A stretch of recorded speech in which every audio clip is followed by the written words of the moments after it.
अस्सलाम वालेकुम, मैं डॉक्टर मोहम्मद सईद। आज हम बात करेंगे मैथिकबाल इंजेक्शन के हवाले से। मैथिकबाल इंजेक्शन में फार्मूला है मिकोबालामीन, जो कि विटामिन B12 की एक किस्म है।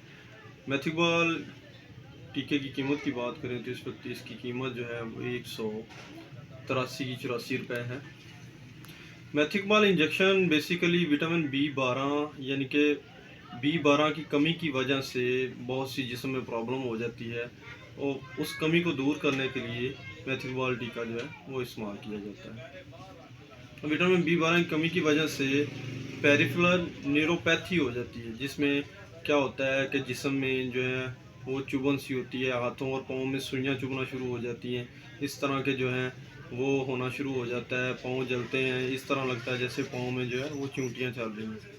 और ये होता बेसिकली इस वजह से है कि नर्वस सिस्टम जो हम कुछ नर्व्स हैं जो हमारे दिमाग से आगे पैगाम पहुँचाती हैं, उनमें जो है वो मसला हो जाता है, डैमेज होना शुरू हो जाती है, जिसकी वजह से ये मसला बनता है।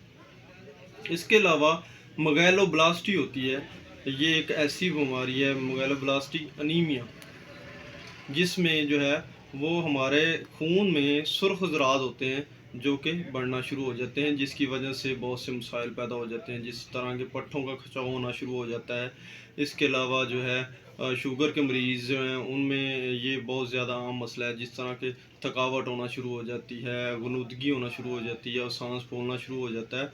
तो उनके लिए जो है मैथिकबाल इंजेक्शन इस्तेमाल किया जाता है। इसके अलावा क्या होता है कि हमारे जिस्म में दर्दें, हमारे जिस्म में पट्ठों का खिंचाव और सर जो है वो चकराना शुरू हो जाता है, तो उसके लिए जो है वो मैथिकबाल इंजेक्शन इस्तेमाल किया जाता है। इसकी खुराक की बात करें, इसकी डोज़ की बात करें तो ये हफ्ते में आप जो है वो 3 दफ़ा जो है लगवा सकते हैं, यानी कि एक दिन छोड़कर एक दिन आप लगवा सकते हैं। इसके मुअज़्ज़र असरात की बात करें तो इसके कोई इतने ज़्यादा मुअज़्ज़र असरात नहीं हैं, लेकिन अगर ज़्यादा इस्तेमाल करें तो उसकी वजह से जो है वो प्रॉब्लम होना शुरू हो जाती है, जिस तरह के वॉमिटिंग वगैरह या इस तरह के जिस्म ज़्यादा जो है वो भारीपन महसूस होना शुरू हो जाता है, इस तरह होना शुरू हो जाता है। इसके साथ मुझे डॉक्टर मोहम्मद सईद को इजाज़त दें। अल्लाह हाफ़िज़।